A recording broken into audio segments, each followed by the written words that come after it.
আপনার পিছনে যদি বদনামকারী লাগে মুস্কি হেসে আলহামদুলিল্লাহ বলে ফেলেন। তাদেরকে আটকাতে যায়েন না, তাদেরকে বাধা দিয়েন না, তাদেরকে রাস্তা খুলে দেন। কর, আরো কর, বিনা বেতনে পাবলিসিটি কর। হাইপার হইেন না, সাহস থাকলে সামনে আয়, এক বাপের সন্তান হইলে দেখা কর, দরকারই নাই।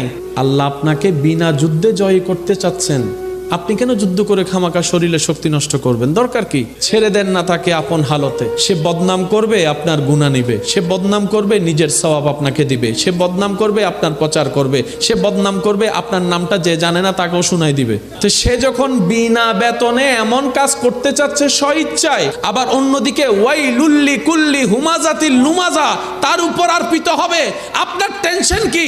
আপনার কাজ হচ্ছে রবের উপর ভরসা করে ধৈর্য ধরে বসে থাকা, আর কোনো কাজ নাই।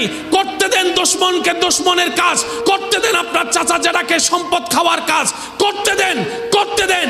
একদিন আপনার ধৈর্যটা রবের যদি পছন্দ হয়ে যায়, ইন্নাল্লাহা মা'আস সাবিরিনের নিয়ামত আল্লাহ আপনাকে দান করে দিবেন। 10 জনে আপনার নামে বদনাম করতেছে, আপনি কি সবার মুখ বন্ধ করতে পারবেন? করতে যাওয়া মানে আপনার 10টা মিনিট লস। তাহলে আপনি তাদের মুখ বন্ধ করলেও আপনার শোনাটা হয় না। এখন 10টা মিনিট তো আপনার 10টা আঙ্গুল তো 10 জায়গায় মুখে বসাতে পারবেন না। সেজন্য বলি, কেউ বদনাম করলে, কেউ পিছনে লাগলে তাদের মুখ বন্ধ করতে যায়েন না। তাদের মুখের হিসাবটা রবের উপর ছেড়ে দিয়ে আপনি 2 আঙ্গুল দিয়ে নিজের কানটা বন্ধ করে ফেলেন।